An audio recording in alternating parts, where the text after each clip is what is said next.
¿Ya? Mm, Ya. Muy buenos días a todas. Hoy día comencemos con el repaso de dos unidades que son bien cortas ambas, la unidad de Cívica y Gobierno y la unidad de Economía. ¿Me pueden escuchar bien? Sí, Sí, profe. maestro. Ok, Sí, qué bueno. Pregunto nomás porque tenía unos problemas con mi laptop, pero qué bueno. Entonces, comencemos con el repaso de Cívica y Gobierno. Este está lleno con muchas preguntas, ¿no? para ir repasando. Y pues vamos al repaso de economía, que se parece a los otros repasos que ya hemos hecho. Así que, no, comenzando con cívica y gobierno, recordemos que cuando hablamos de la cívica, hablamos sobre la vida cívica, que tiene una definición básica que vimos hace muchas clases ya, que la vida cívica es básicamente todo lo que sucede en el espacio público, en el ámbito público, ¿no? Que ayuda a que la sociedad funcione mejor. Así que todas las cosas como seguir las normas, seguir reglas de tráfico, por bioseguridad, cosas así, todo lo que se hace para tener una mejor sociedad, una sociedad que funciona mejor, es la vida cívica, ¿no? Y bueno, comenzando el repaso de gobierno, aparte de la misma unidad. Otra definición muy general que vimos es cuál es el propósito del gobierno. Si alguien se acuerda de esa definición.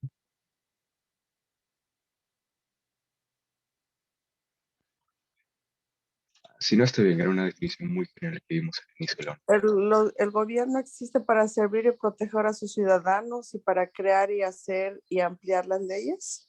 Sí, exactamente. Para servir y proteger a los ciudadanos, para que los ciudadanos puedan vivir una mejor vida y para crear leyes y asegurarse que esas leyes se cumplan. Muy bien. Así que ese es el propósito, por lo general, del gobierno que da el libro. Más específicamente, no yendo nos enfocamos en el gobierno de los Estados Unidos, en este capítulo. ¿Alguien puede decir qué tipo de gobierno tienen los Estados qué tipo de gobierno, disculpe, tienen los Estados Unidos? Hemos hablado bastante de él. El judicial, ¿Mm? el legislativo, Esa es una de las tres partes del gobierno de Estados Unidos. el Así que, judicial, sí, esa es otra de las tres partes. ah, A ver, ¿puedes darme el último? Son tres.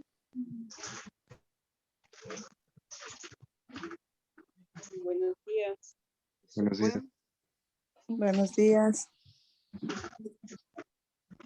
Sí, así que el legislativo, el judicial y el último es el ejecutivo. Esas son las tres partes del gobierno de los Estados Unidos. Cada uno tiene su propio propósito, sus propios deberes y sus propios miembros, ¿no? Pero ¿qué tipo de gobierno tiene los Estados Unidos? ¿Cómo se deciden quién va a ser el presidente y el legislativo, el Congreso? Gobierno federal, Sí, es una república federal. Muy importante. Sí, la república no es ese tipo de gobierno del cual hemos hablado, en el cual el pueblo puede votar, ¿no? Pero el pueblo no vota por las leyes, sino vota por representantes. Y los representantes son los que hacen las leyes, los que hacen todos los deberes del gobierno. Así que cuando votas por un representante, ¿no? Eso es una república. Cuando tú votas directamente por las leyes, eso es democracia, pero lo que hay en los Estados Unidos y en muchos otros países es una república. Sí, los Estados Unidos es una república federal. La parte de federal quiere decir, ¿no? Que hay un gobierno que gobierna el país entero, pero también cada estado tiene como su mini gobierno, que tiene menos poder, pero igual toma decisiones. Así que sí. ¿Qué tipo de gobierno tiene los Estados Unidos? Una república federal. Es la respuesta correcta. Y las tres partes del gobierno son, uno, el ejecutivo, cual es el presidente, todo su gabinete, acá en la Casa Blanca, el legislativo, que es el Congreso, y el judicial, que es la Corte Suprema. ¿Ya? Y hablando un poco más del legislativo, el legislativo está aún más dividido. El legislativo está dividido en dos diferentes cámaras. ¿Cuáles son, si saben? ¿Cuál es la diferencia entre las dos?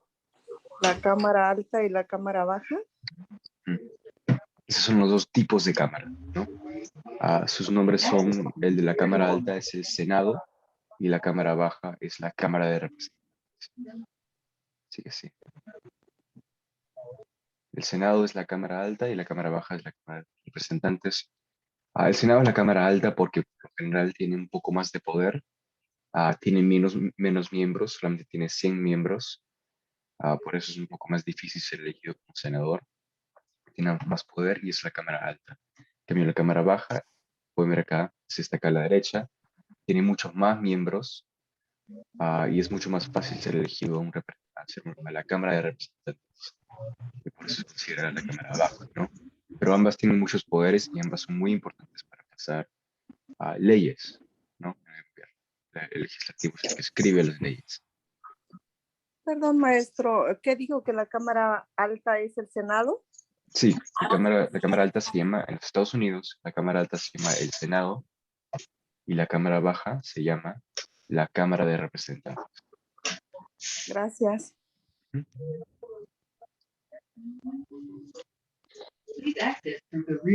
¿Alguna otra duda? No, ok. Bueno.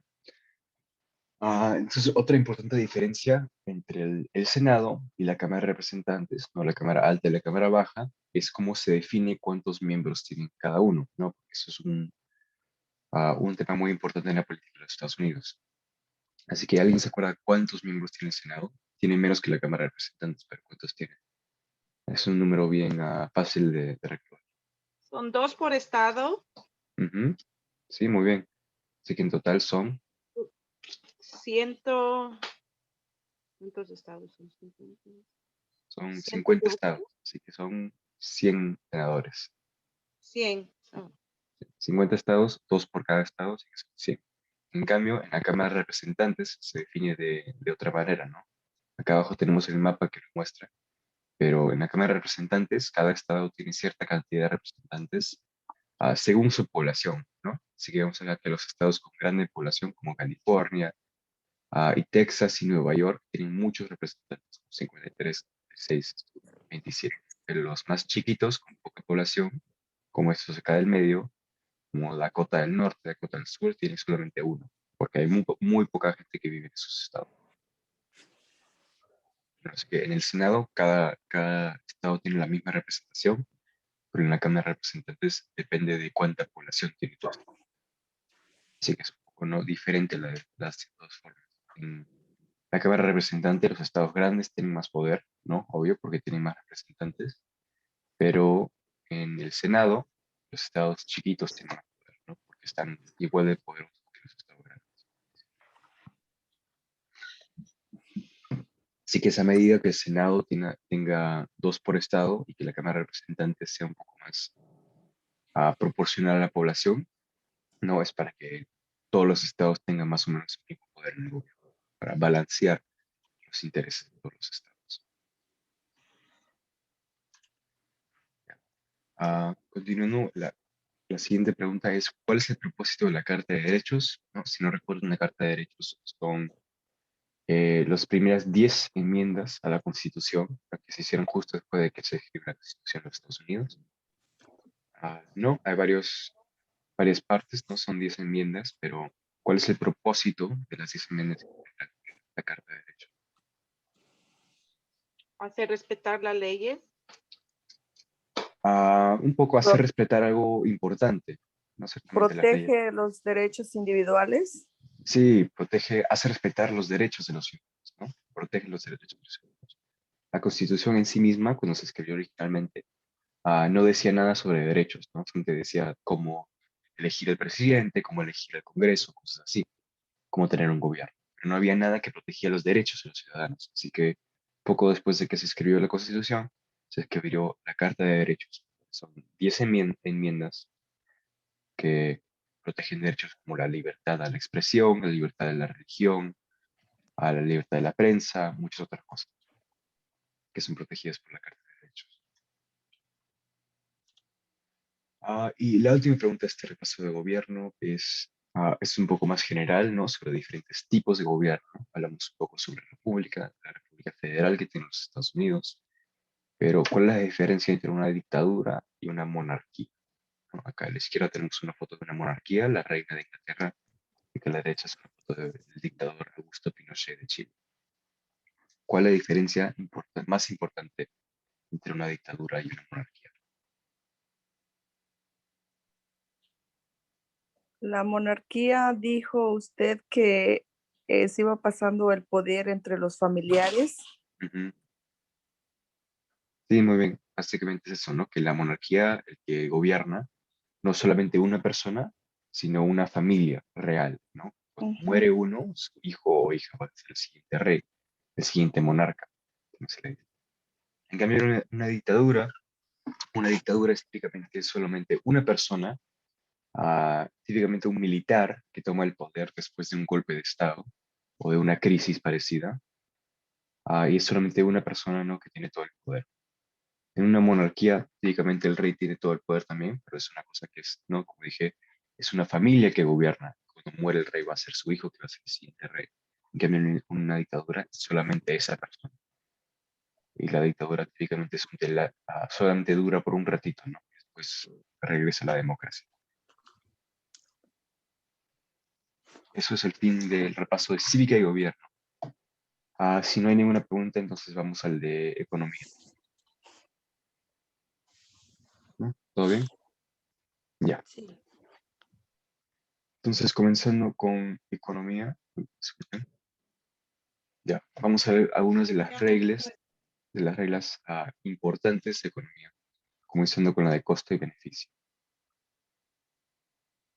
Ah, bueno, ya. Así que hablemos un poco de esto al inicio de la unidad de economía, de costo y beneficio, que son parte de toda decisión económica, pero puede ser de una variedad de formas, ¿no? Formas de las formas más simples siempre.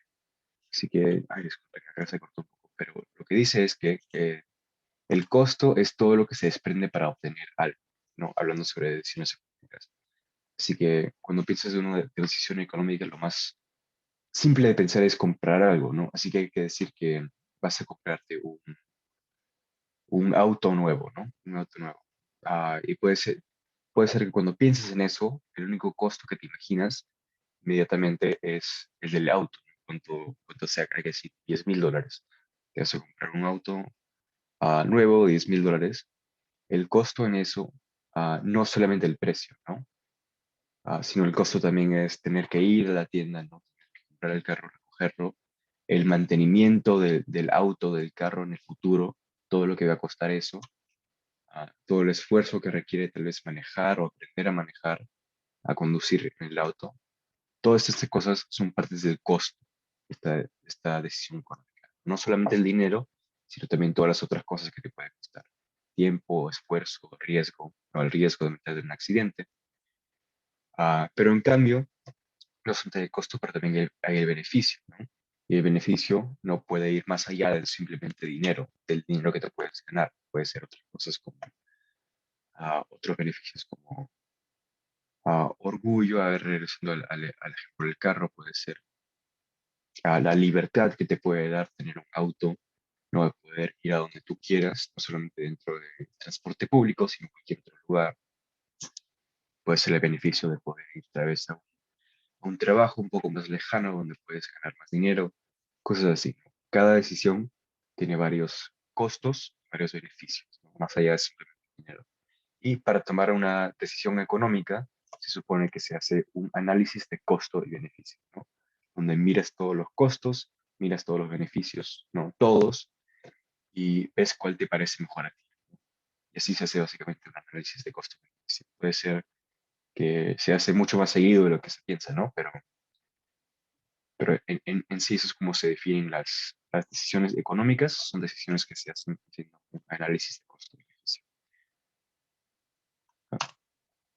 Otros dos factores que son muy importantes para entender la economía en todo nivel son la oferta y la demanda, que son dos principios muy importantes de la economía, ¿no? Acá a la derecha tenemos un gráfico que demuestra la relación entre la oferta, la demanda y el precio de cualquier producto, ¿no? Es que la oferta es un término económico que quiere decir cuánto hay de ese producto, cuánto se está vendiendo, y la demanda es cuánto, cuánto se quiere ese producto, ¿no? Cuántas personas se quieren ese producto. Puede ser si lo quieren mucho o lo quieren poco, todo esto afecta a la demanda, ¿no? Y cómo funcionan estos dos factores para definir el precio, es que, ¿no? Mientras más oferta hay, va a bajar el precio, y mientras más demanda hay, va a subir el precio, ¿no? Y lo opuesto también. Así que, ¿cómo funciona esto? Quiere decir que, por ejemplo, tú vives cerca de muchas granjas y, por supuesto, si vives cerca de muchas granjas, los productos, los cultivos alrededor de ti van a ser muy baratos, ¿no? Porque hay muchas granjas de muchas, es decir, papas, maíz, trigo, lo que sea, el precio va a ser muy bajo. Hay mucha gente vendiendo lo mismo, no es muy raro, muy escaso, así que el precio va a ser bajo. Pero en cambio hay que decir que si eres el único vendiendo botellas de agua en un día con mucho calor, ¿no? Entonces en ese momento va a haber mucha demanda por esas botellas de agua. Por lo tanto, vas a poder vender esas botellas por un precio más alto. Ahí vemos cómo influye la demanda en el precio, ¿no? Más demanda, el precio más alto, más oferta, el precio más bajo, ¿no? Y también esto puede resultar en diferentes combinaciones que puede resultar que el precio sea bajo, o sea alto. Así que, por ejemplo, cuando la oferta está alta y la demanda está baja, el precio va a ser muy, muy bajo. Cuando si la oferta alta y la demanda baja, va a ser el precio muy bajo, ¿no? Porque hay mucho de este producto, no es nada raro o escaso, y nadie lo quiere, ¿no? Así que si no hay mucha demanda, la gente lo va a comprar si está muy, muy barato. En cambio, lo opuesto sería cuando la oferta está baja y la demanda está alta. Hay muy poco de algo y mucha gente lo quiere, el precio va a ser muy, muy alto, ¿no? Para que, como hay tan poca demanda, no, tanta demanda y muy poca oferta. ¿Se entiende la relación entre estos dos factores? Yo creo que es una de las cosas más importantes de esta unidad. Así que eso quiero asegurarme que lo estoy explicando.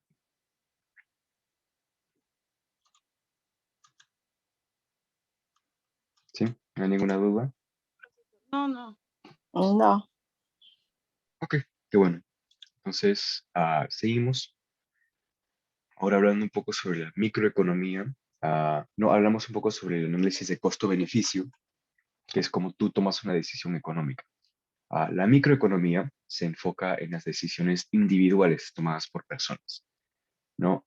Son decisiones económicas que típicamente se hacen a través del costo-beneficio, del análisis de costo-beneficio del cual hablamos hace un segundo. Pero estas son todas las decisiones tomadas por individuos, disculpa, por individuos, cosas como cuánto dinero gastar en las compras, en la hipoteca, en el alquiler, qué hacer con tu salario, con el dinero que tienes.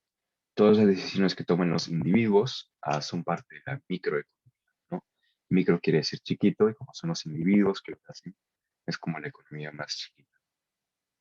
Una parte importante de la microeconomía, ¿no? Por supuesto, es el presupuesto doméstico, ¿no? Que tiene cada hogar, tiene un presupuesto para ver, ok, cuánto dinero tenemos, cuánto podemos gastar, y en qué gastarlo, ¿no? Eso es lo que es un presupuesto, como el balance de todos los ingresos y los costos, ¿no?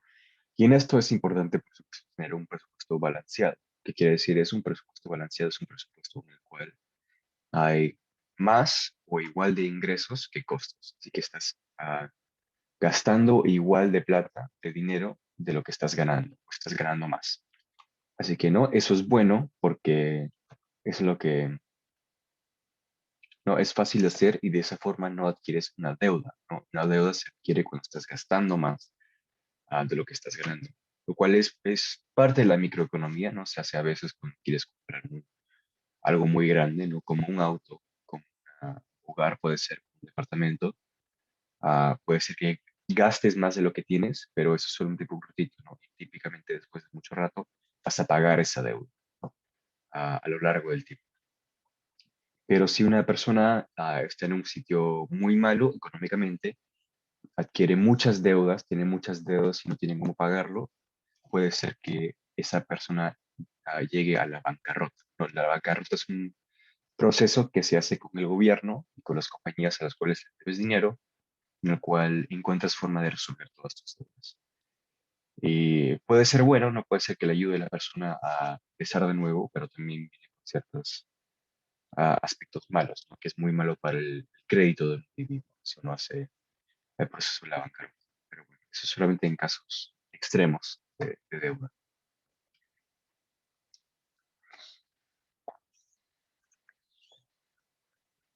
¿No? Así que todo lo que acabamos de ver, ¿no? Todo eso es la microeconomía, en todo lo que influye en las decisiones de los individuos en la economía. En cambio, la macroeconomía, ¿no? Es un poco lo opuesto. Macro quiere decir grande, la macroeconomía es la parte de la economía que es regulada por los gobiernos y las grandes compañías, las grandes empresas y compañías. Así que son temas muy grandes que influyen mucho en la gente de la vida, en la vida diaria de la gente normal de la microeconomía.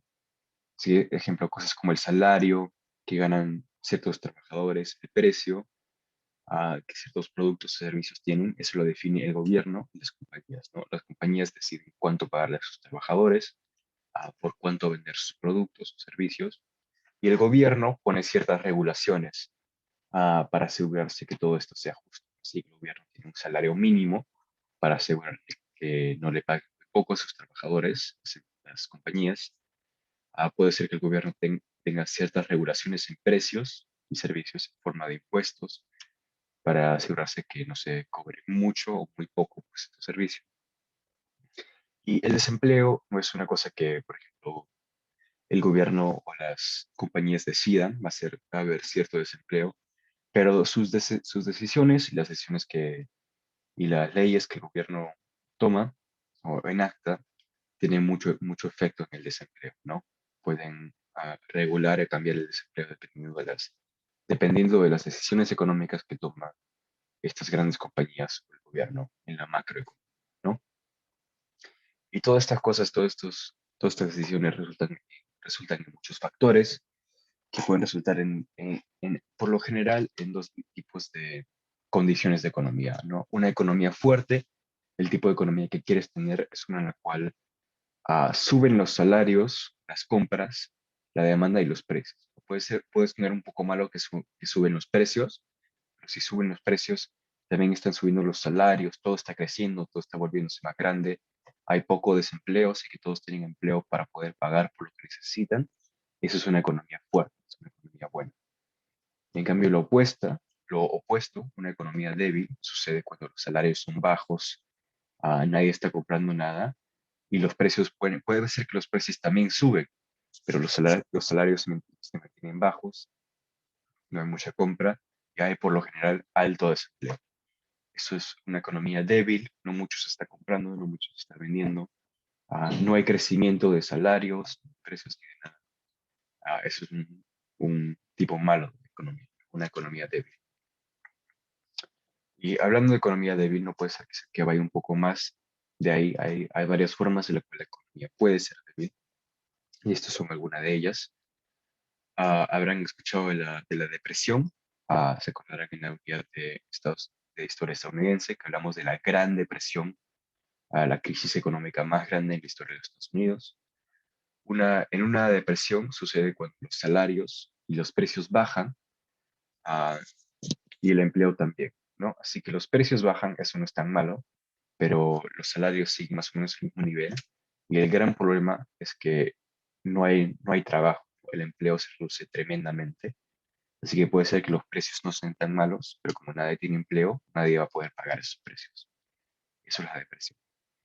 Y la recesión es una versión menos extrema, más lenta de la depresión, ¿no? Hubo una gran recesión acá en los Estados Unidos en el 2008, en el cual lo mismo sucedió, ¿no? Los precios y los salarios bajaron, hubo mucho desempleo, pero pasó de manera más lenta, menos extrema que una depresión. Y la inflación es más o menos el opuesto de la recesión y la depresión. Es un aumento en el costo de vida, ¿no? Así que los precios suben y los salarios típicamente no suben. Ese es el gran problema, ¿no? los precios suben, lo cual no sería un problema si los salarios también suben, porque cuesta más o menos lo mismo por lo general. Pero en inflación los precios suben y los salarios no suben. Así que por lo general el costo de la vida sube, ¿no? Todo cuesta mucho más. Es muy difícil pagar lo mismo con menos dinero. Pero la cosa de la inflación es que en la inflación todos tienen empleo, ¿no? Así que los precios van subiendo, pero la gente todo tiene empleo, todos tienen empleo. Así que de esa forma es el opuesto de la depresión, ¿no? Así que la depresión son precios bajos, salarios bajos, mucho desempleo, y la inflación son precios altos, salarios bajos y poco desempleo, que son los diferentes tipos de crisis económicas. Ya. Y siguiendo a lo último que vamos a ver hoy día, hablando un poco más sobre el comercio en otra escala a nivel internacional, ¿no? El comercio es el intercambio de lo que no se necesita por lo que se necesita, a todos niveles, pero ¿qué quiere decir esto a nivel internacional? A nivel internacional, el comercio típicamente se intercambian recursos naturales o otros tipos de servicios o productos que se pueden exportar, pero lo más importante en el comercio internacional son los recursos naturales. ¿Por qué? Porque cada país, ¿no? Solamente puede, en su propio país, tiene ciertas cosas que puede adquirir. Por eso cualquier cosa que no tiene en ese país, tiene que importarla de otro lugar. Así que para hablar un poco de la importación y la exportación, la importación son todas las compras de productos internacionales que hace un país y la exportación es todo lo que vende un país, ¿no? Ah, para hablar un poco de esto, yo creo que es bueno el ejemplo de Arabia Saudita, este país en el Medio Oriente.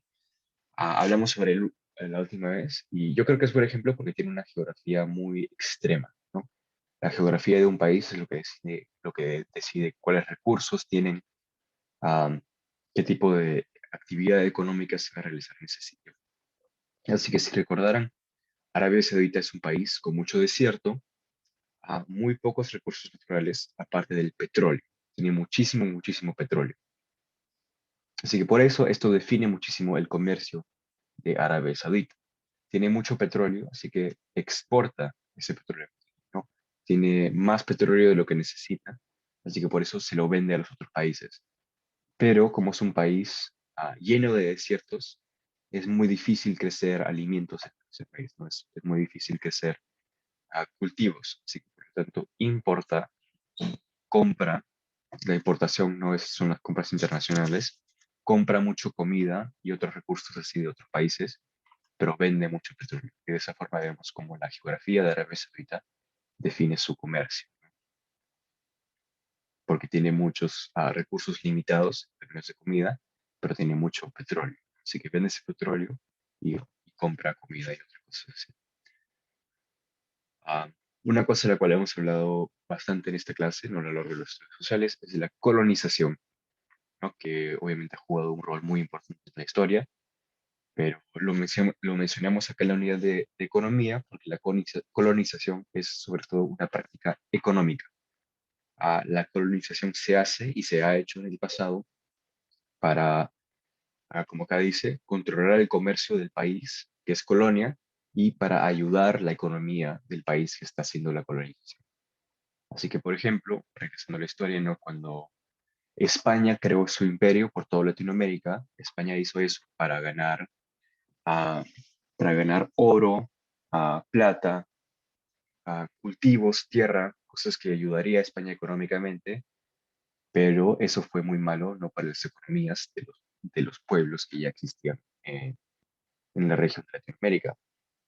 Así que vemos como la colonización es una relación que beneficia a un país y es malo para el otro, pero es una relación sobre todo económica, es sobre la regulación sobre controlar la economía del país que es colonia, ¿no? Y otras formas en las cuales la economía influye en las relaciones entre los países. Otra bastante extrema, como la colonización, es el embargo, lo cual es cuando un país dice que no va a tener relaciones económicas con otra país, ¿no? Esto es algo muy raro porque el comercio internacional es muy importante que sucede entre todos los países, ¿no? Si hay un embargo, el cual no, un país no le va a vender o comprar nada de este otro país, es por razones políticas muy fuertes. Así que, disculpen. Ah, el ejemplo más famoso es el ejemplo del embargo estadounidense en Cuba, con el cual los Estados Unidos no compran ni venden nada, no le venden nada a Cuba y ni compran nada de Cuba, por diferencias políticas, ¿no? Esto viene de la Guerra Fría, cuando los Estados Unidos estaba no, combatiendo plena Guerra Fría contra la Unión Soviética y Cuba se volvió un fuerte aliado de la Unión Soviética, Cuba se volvió comunista. Eso no le gustó nada a los Estados Unidos políticamente, ¿no? Así que por eso le puso un embargo a Cuba. Y eso obviamente tiene efectos económicos muy fuertes, sobre todo cuando es un país grande como los Estados Unidos. Entonces, haciendo ese embargo, ha afectado mucho la economía de Cuba. Pero no, eso es una acción económica que se toma por razones políticas. Es otra forma en la cual las relaciones entre los países es influido por la economía o influye la economía. Y creo que eso es lo último que tenemos que ver por la unidad de economía. Hay una pregunta de todo lo que hemos visto hoy. Como dije, son unas unidades bastante más cortas de las otras que hemos visto. ¿No hay dudas? No, maestro. Ok. En ese caso, entonces, voy a tomar una foto de la lista de participantes y nos veremos la próxima semana con la última clase del curso. Gracias, maestro. Tengan una Gracias, buena hasta semana. luego. Gracias, profe. Bye, chicas.